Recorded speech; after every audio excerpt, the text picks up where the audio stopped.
For decades, America's most treasured museums have been hijacked by radical leftists pushing anti-American propaganda on millions of visitors. Now, President Trump just dropped the hammer on the entire Smithsonian Institution.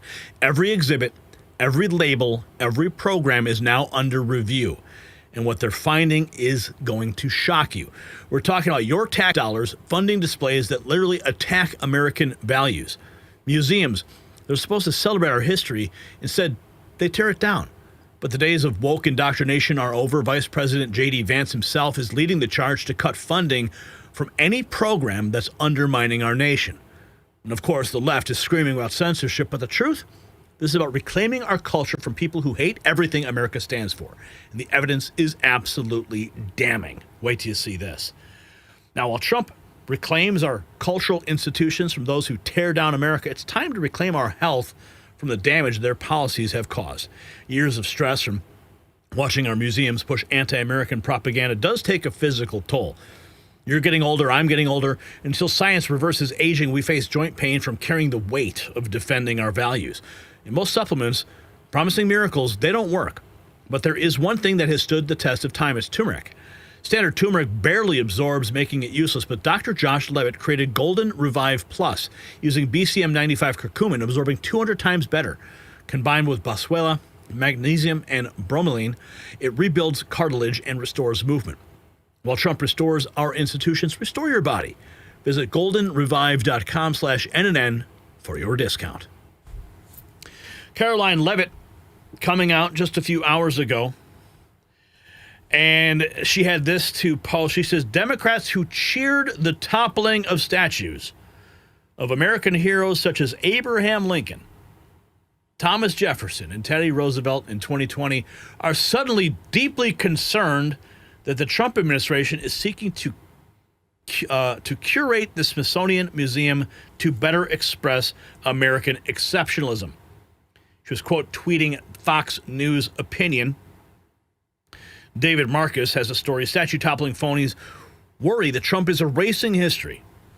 Well, if there's anyone that knows anything about erasing history, it would be the Democrats, renaming our institutions, taking George Washington's name off of schools, removing Thomas Jefferson from sacred halls.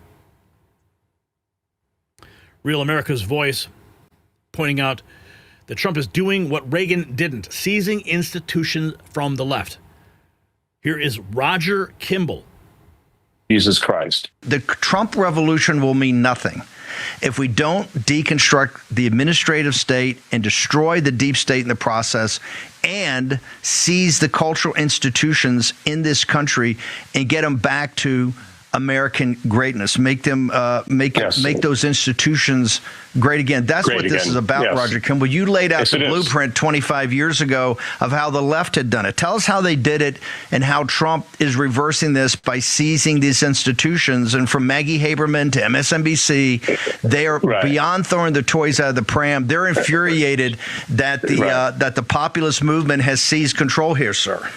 Yes. Well, the little clip you showed at the beginning of the person who described what's going on at the Smithsonian as Stalinist, I think that tells you a lot of what you need to know. They are right to be worried. They were right to be panicked by the prospect of the return of Donald Trump because they knew that his populist counter-revolution would change everything. It would change not just the political texture of Washington, D.C., it would also change the institutional footprint and the institutional identity of this country. And it's this that Trump is doing right now with places like the Kennedy Center and the Smithsonian that distinguishes him from other great presidents, even Ronald Reagan. Reagan, for all of his greatness, and I'm a fan of Ronald Reagan, he ended the Cold War and so on, it unleashed the greatest accumulation of wealth in history. He did a lot of good things. But the important thing that he didn't do, that Donald Trump is doing, is he made nary a dent in the institutional life of the country. Those institutions that are occupied by the self-appointed elite, because it is those institutions, the universities and places like the Smithsonian and the Kennedy Center, those institutions that transmit the identity of the culture. And if you have those institutions captive by the left, by people who hate America, who hate normality, who hate the good, the true, and the beautiful, and who seek to transform the identity of the country into something that is that celebrates, for example, George Floyd, an exhibition at a film at the Smithsonian. It says George Floyd is comparable. His death was comparable to the death of Jesus Christ. Now, what does that mean? At the Smithsonian, when they celebrate women, they're careful also to celebrate so-called trans women. That is to say, men pretending to be women. This is not what most Americans want, and it's Trump's genius to be able to change those institutions. Wow. Christopher Calvin Reed. Trump's epic Smithsonian smackdown, ripping out the woke left's anti-American hate from commie-run cultural institutions to restore patriotism and American pride. The White House just dropped a bombshell, ordering a full-scale review of every Smithsonian exhibition, label, website, and program to torch divisive anti-American rhetoric and realign with red-blooded ideals that built this nation. Why should your hard-earned tax dollars fund woke guilt trips that demonize our history? They shouldn't. President Trump gets it. Museums shape minds, and the left's been weaponizing them since the 60s to churn out America-hating drones. No more. The cleanup mandates scrapping race-based propaganda, ensuring exhibits for America's 250th birthday celebrate our achievements, unity, and freedom. Curators, they're getting grilled to expose their biased cherry-picked narratives. The left captured our cultural strongholds, museums, schools, universities to poison the next generation. Trump's fighting back, reclaiming these spaces for regular Americans who love the country. If our kids are taught to despise America, we are done. If they're taught to cherish it, we thrive. This is not just a museum purge. It's a cultural reclamation. Trump's handing us back our history, our pride, and our legacy. The Smithsonian is just the start. Get ready for a patriotic renaissance. And here we have a New York Post headline. GOP Senator Jim Banks introduces bill banning wokeness, divisive narratives as Smithsonian museums stop letting activists rewrite our past. Here we have this. This is a letter to the Smithsonian from the White House posted on their briefings and statement page. Internal review of Smithsonian exhibits and materials.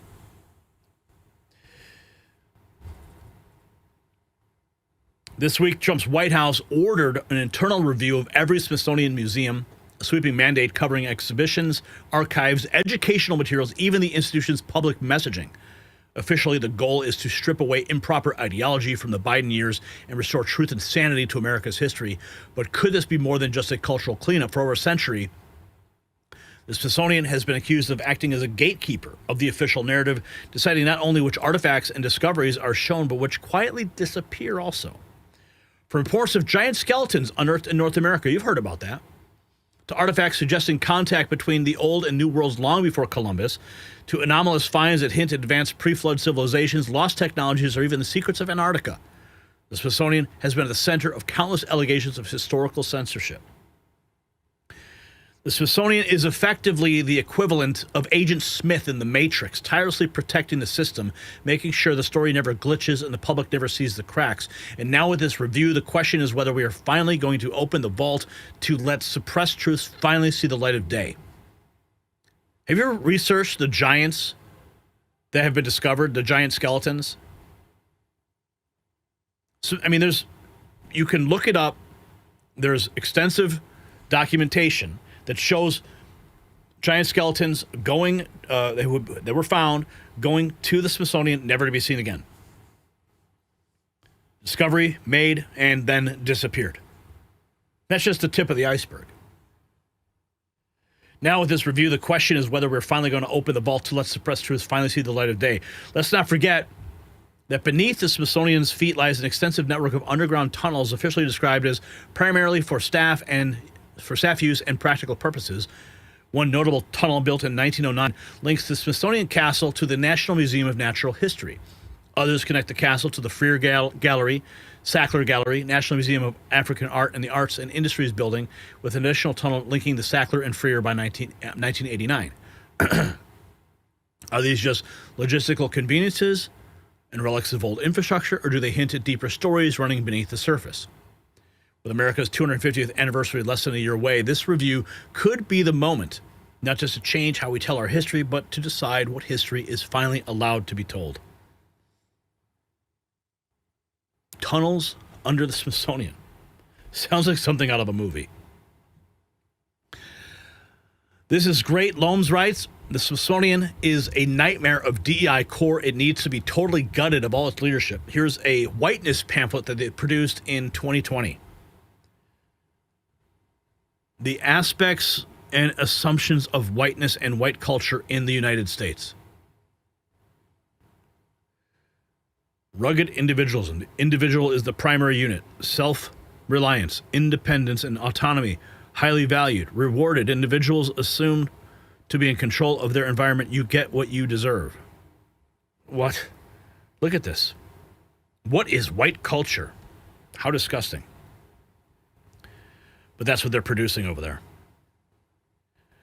Let's listen to Glitter Me Allison, I guess is the TikTok user's name here. Review of Smithsonian. Well, it looks like the Democrash-outs are at it again. And this time, it's about the Smithsonian. In this totally biased headline from ABC, we read, White House to conduct review of Smithsonian Museum exhibitions to ensure they fit with Trump's view of American history. Oh no, what could his view of American history possibly entail? In a letter to Lonnie Bunch, the secretary of the Smithsonian Institution, the White House writes that it wants to ensure that the museums reflect the unity, progress, and enduring values of the American story. The nerve! As a side note, these up here are the museums that they will be taking a look at. So, there's that. So who is it? Who's crashing out? Well, I'll tell you. It's Tim Walz. He said, if you're going to erase history, you're on the wrong side of it.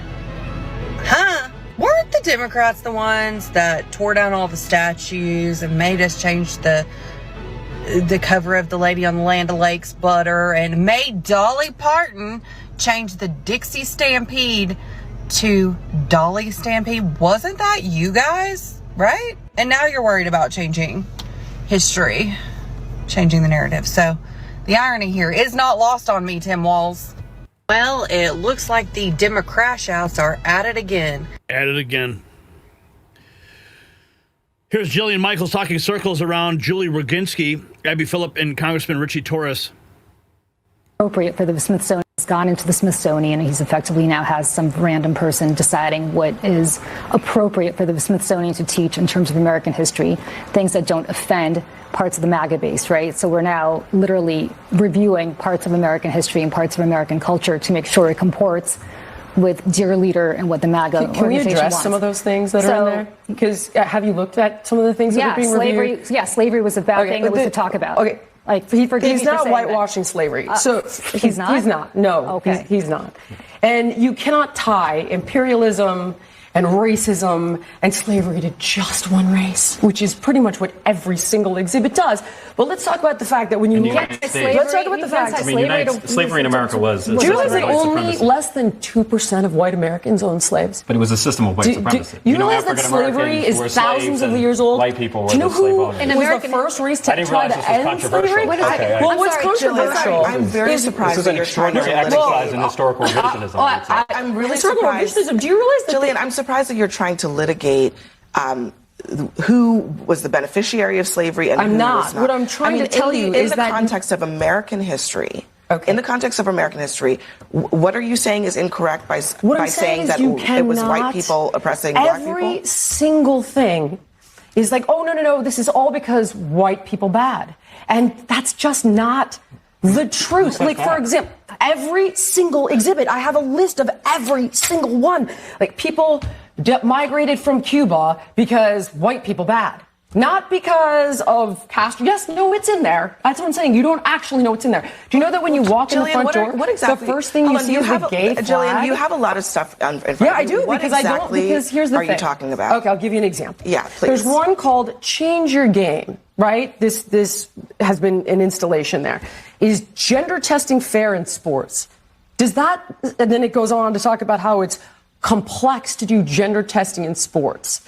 It's not complex. It's basic science. That's untrue. It's XX chromosome, XY chromosome. That's sports. Is it fair to have biological men competing against biological women in sports? No. But why is this in the Smithsonian? So it's been completely captured. First of all, I don't. And it's totally partisan. We don't. First of all, we don't have time to litigate all of this. Of course we don't, because then you're going to lose the argument. No. Everything is racialized, just like you're trying to do to me now. Excuse me. It's like, I can't believe you're trying to suggest, that slavery is a good thing. You brought up race. No, this was a conversation about the arts, and you brought up race. It isn't. You brought up. But the whole point of this is that the issue you brought up slavery, and you brought up the question of whether. You brought up the question of whether or not slavery in the United States is about race. The answer is yes. Of course. I did not say in the United States don't straw man my argument, because that's not what I said. So what are you brought talking up about? Slavery. And what I was talking about is that this isn't really about that. When you make every single exhibit about white imperialism when it isn't relevant at all, that is a problem. So when you're talking about Cubans leaving Cuba and you make it about white people bad, that's not accurate. Can I just say, zooming that's out, my point. All right, we're going to move on. I was saying on the arts thing, I think why this is. He's gone into the Smithsonian, and he's effectively now has some random person deciding what is. If you got value from this report, tap subscribe. My final thought is next. This is cultural warfare at its finest. For years, the left captured our museums, our schools, our institutions, force-feeding poison to our children disguised as education. They published pamphlets attacking whiteness. They erased American heroes while elevating America's critics. They turned places meant to inspire patriotism into indoctrination centers. Well, that sleeping giant just woke up. Trump isn't just reviewing the Smithsonian. He's reclaiming American culture from the Marxists who stole it. And watch them squeal. The same people who cheered when mobs tore down statues are now crying about changing history. The hypocrisy is breathtaking. So here's my question. Should Trump expand this review to every federally funded cultural institution in America? Yes or no? Let me know your thoughts below. This is how you drain the real swamp. Not just the political one, but the cultural cesspool poisoning young minds. And show where you stand. And check out our American Badass series in the merch shop linked down below.